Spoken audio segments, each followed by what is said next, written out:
ಜೈ ಶಿವಲಾಲ್, ಜೈ ಭೀಮ್.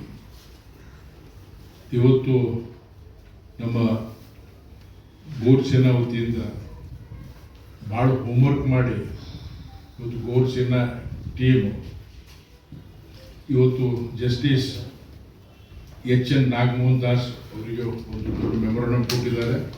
ನಾವೆಲ್ಲರೂ ನಾಗಮೋಹನ್ ದಾಸ್ ಅವರ ಜೊತೆಗೆ 45 ಮಿನಿಟ್ 45 ನಿಮಿಷ ಚರ್ಚೆ ಆಯಿತು. ನಮ್ಮ ಒಳ್ಳೆ ಸ್ಪಂದನೆ ಮಾಡಿದ್ದಾರೆ. ನಮ್ಮದು ಸುಪ್ರೀಂ ಕೋರ್ಟ್ ಜಜ್ಮೆಂಟ್ ಪ್ರಕಾರ 1 ಆಗಸ್ಟ್ 2024 ಈ ಜಜ್ಮೆಂಟ್ ಆಗಿದೆ. ಅದರ ಪ್ರಕಾರ ರಾಜ್ಯ ಸರ್ಕಾರ ಜಸ್ಟಿಸ್ ನಾಗಮೋಹನ್ ದಾಸ್ ಅವರಿಗೆ ನೇಮಕ ಮಾಡಿದೆ. ವರದಿ ಸಲ್ಲಿಸಲಿಕ್ಕೆ 31 ಜನವರಿ ಇದೇ ತಿಂಗಳು ಕೊನೆ ದಿವಸ ಇದೆ.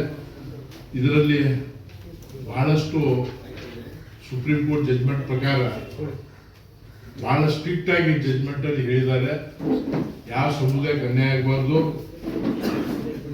ಆಮೇಲೆ ಎಂಫೆರಿಕಲ್ ಡಾಟಾ ಗ್ರೌಂಡ್ ಅಲ್ಲಿ ಏನಿದೆ ಅದನ್ನು ಕರೆಕ್ಟ್ ಆಗಿ ಡಾಟಾ ತಗೊಂಡು ಒಳ್ಳೆ ಮೀಸಲಾತಿ ಕೊಡಬಹುದು ಅಂತ ಹೇಳಿ ಸುಪ್ರೀಂ ಕೋರ್ಟ್ ಜಜ್ಮೆಂಟ್ ಕೊಟ್ಟಿದೆ. ಆದರೆ ಇದು ಇವತ್ತು ನಮ್ಮ ಗೋರ್ ಸೇನಾ ಟೀಮ್ ವತಿಯಿಂದ ಎಲ್ಲ ಜಿಲ್ಲಾಗಳಲ್ಲಿ ಹೋಗಿ RTI ಮುಖಾಂತರ ಇನ್ಫಾರ್ಮೇಶನ್ ಕಲೆಕ್ಟ್ ಮಾಡಿದ್ದಾರೆ. ಆ ಇನ್ಫಾರ್ಮೇಶನ್ ನಿಮಗೆಲ್ಲ ಒಂದೊಂದು ಕಾಪಿ ಕೊಟ್ಟಿದ್ದೀವಿ. ಬಹಳ ಶಾಕಿಂಗ್ ಇನ್ಫಾರ್ಮೇಶನ್ ಇದೆ, ಶಾಕಿಂಗ್ ಆ್ಯಂಡ್ ಪೇನ್ಫುಲ್ ಇನ್ಫಾರ್ಮೇಶನ್. ನಾವು ನೋವಾಗುವಂಥ ಇನ್ಫಾರ್ಮೇಶನ್ ಕೆಲವರು ಕೊಟ್ಟಿದ್ದಾರೆ. ಬಳ್ಳಾರಿ ಅಂತ ಜಿಲ್ಲೆಯಲ್ಲಿ 2 ಲಕ್ಷದಿಂದ 3 ಲಕ್ಷ ಜನಸಂಖ್ಯೆ ಇದೆ. ಮೈನಿಂಗ್ ಅಲ್ಲಿ ಕೆಲಸ ಮಾಡೋರು, ಕೂಲಿ ಮಾಡೋರು, ಕಲ್ಯಾಣ ಕರ್ನಾಟಕದ ಪ್ರಮುಖ ಭಾಗ, ಅಲ್ಲಿ ತಾಂಡಗಳಿಲ್ಲ ಅಂತ ಹೇಳಿ ಅವರು ವರದಿ ಕೊಟ್ಟಿದ್ದಾರೆ. ಇದು it is only tip of iceberg. ಇದನ್ನು ಕರೆಕ್ಟ್ ಆಗಿ ನಾವು ಜಸ್ಟಿಸ್ ಅವ್ರಿಗೆ ಭೇಟಿಯಾದಾಗ ಹೇಳಿದ್ವಿ, let 100 criminal escape 1 innocent should not be punished. ಪೂರ್ತಿ ಎಲ್ಲ ಡಿಸ್ಟ್ರಿಕ್ಟ್ ಅಲ್ಲಿ ಇವತ್ತು ಬೀದರ್, ಔರಾದಲ್ಲಿ total Banjara population no information ಕೊಡ್ತಾರೆ. ಕೊಳೆಗಲ್ಲಲ್ಲಿ ತಹಶೀಲ್ದಾರ್ ಹೇಳ್ತಾರೆ ನೋ ಇನ್ಫಾರ್ಮೇಶನ್ ಅಂತ ಹೇಳ್ತಾರೆ. ಯಾದಗಿರಲ್ಲಿ CO ನೋ ಇನ್ಫಾರ್ಮೇಶನ್ ಅಂತ ಹೇಳ್ತಾರೆ. ಯಾದಗಿರಲ್ಲಿ ಮತ್ತು ಇನ್ಫಾರ್ಮೇಶನ್ ಇಲ್ಲ ಅಂತ ಹೇಳ್ತಾರೆ.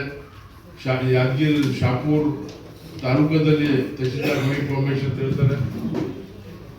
ದಾವಣಗೆರೆಯಲ್ಲಿ ಕೂಡ ನೋ ಇನ್ಫಾರ್ಮೇಶನ್ ಅಂತ ಹೇಳ್ತಾರೆ. ಬಳ್ಳಾರಿಯಲ್ಲಿ ನೋ ಇನ್ಫಾರ್ಮೇಶನ್ ಅಂತ ಹೇಳ್ತಾರೆ. ಚಾಮರಾಜನಗರದಲ್ಲಿ ತಾಂಡಗಳು ನೋ ಇನ್ಫಾರ್ಮೇಶನ್ ಹೇಳ್ತಾರೆ. Tahsil office it's a nodal, tahsil is a revenue department, they should have all the information. No information ಅಂತೇಳಿ RTI ರಿಪ್ಲೈ ಕೊಡ್ತಾರೆ. ಅಂದ್ರೆ ಸೀರಿಯಸ್ ಆಗಿ ಜನಗಣತಿ ಆಗಿಲ್ಲ. ಹಿಂದೆ ಕರೆಕ್ಟ್ ಆಗಿ ನಮ್ದು ಎಲ್ಲರದ್ದು ಏನಪ್ಪ ಅಂತಂದ್ರೆ ಮತ್ತೊಮ್ಮೆ ಕರೆಕ್ಟ್ ಆಗಿ ಎಂಫರಿಕಲ್ ಡಾಟಾ ತಗೊಂಡು ನಮಗೆ ಒಳ ಮೀಸಲಾತಿ ಕೊಡಬೇಕು.